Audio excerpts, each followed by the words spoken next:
From the front lines of the civil rights movement to the heated debates of today's culture wars, one word has carried with it power, controversy, and confusion: woke.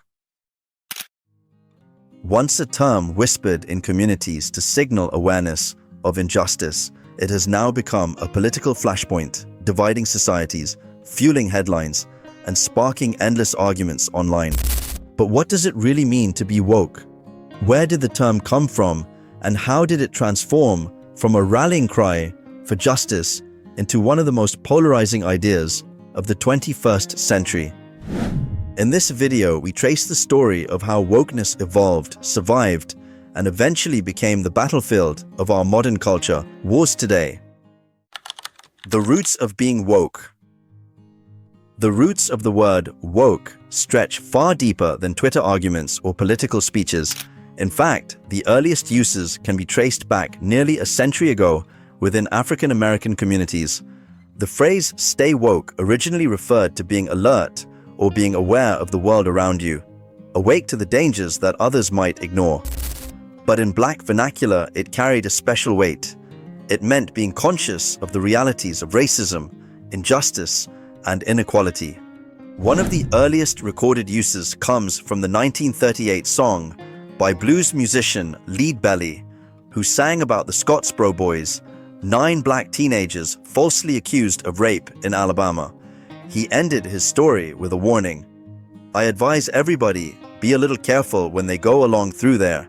Best stay woke." This wasn't just a phrase, it was a survival strategy for Black Americans living under Jim Crow laws. Being woke meant being alert to the threats of discrimination, police violence, and systemic oppression. By the mid-20th century, woke became more than slang. It became a quiet badge of awareness, an inner reminder not to be lulled into complacency. Civil rights and the awakening. As the civil rights movement surged in the 1950s and 1960s, the spirit of wokeness spread. Leaders like Martin Luther King Jr. and Malcolm X didn't use the term explicitly, but their messages embodied it. Martin Luther King spoke of the fierce urgency of now, a call to recognize and act on injustice before it was too late. Malcolm X urged Black communities to be vigilant, to be aware of systemic lies and manipulations. During this period, the concept of being woke meant something simple yet profound: to be awake to the realities of oppression and to fight for liberation. But here's where the story takes an important turn. The civil rights movement didn't just change laws, it changed language, culture, and consciousness.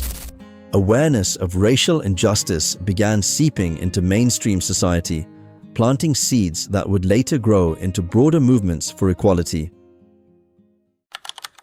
Woke goes mainstream.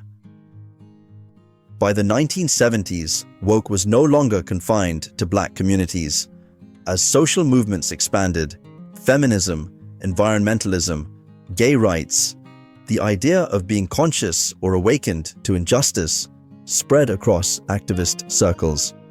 In the 1980s and 1990s, hip-hop artists kept the flame alive. Groups like Public Enemy and KRS-One infused their music with political messages, telling listeners to wake up to the realities of racism, mass incarceration, and poverty. Even as the word woke wasn't constantly on everyone's lips, the idea never disappeared. It was carried in lyrics, speeches, and grassroots activism. To be woke meant to resist ignorance, to stay vigilant, and to never forget the injustices still lurking beneath the surface. The digital era and the rebirth of woke. Fast forward to the early 2000s. Social media begins to blow up and reshape activism. Platforms like Facebook and X gave marginalized communities new tools to amplify their voices to be heard.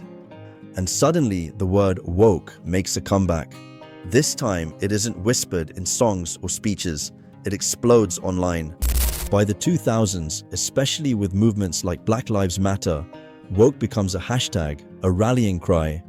It signals solidarity. It tells others you're aware of systemic racism, police brutality, and social injustice. Stay woke becomes a viral phrase after the 2014 killing of Michael Brown in Ferguson, Missouri. Protesters and activists used it to spread awareness, to remind people not to be fooled by official narratives and to stay alert to injustice. For a while, woke was a powerful, unifying symbol. Celebrities adopted it, brands tried to cash in on it, and every day people began using it to describe social consciousness. But with mainstream adoption comes something else: backlash.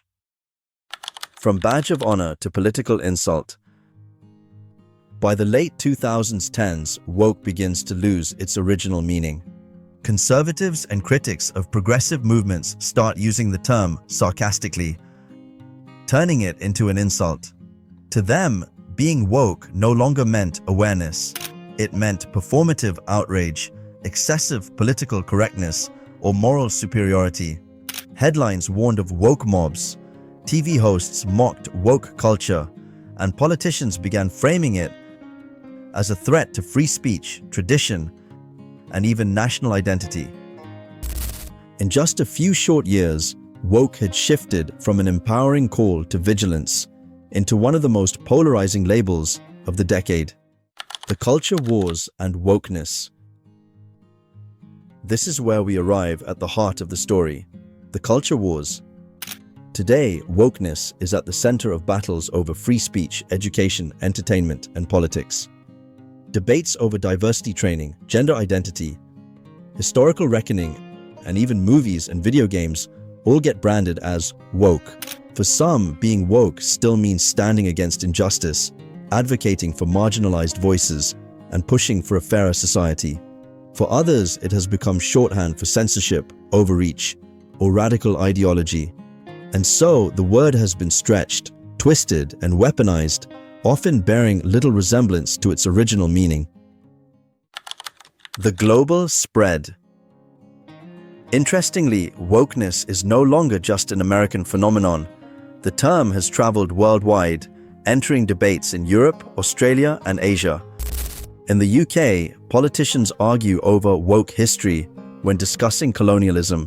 In France, some leaders accuse American wokeism of corrupting their cultural values.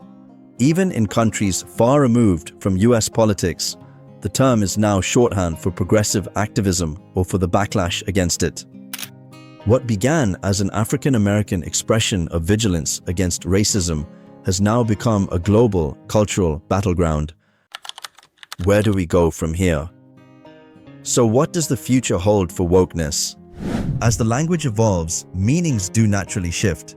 What was once a warning within marginalized communities is now a political tennis match.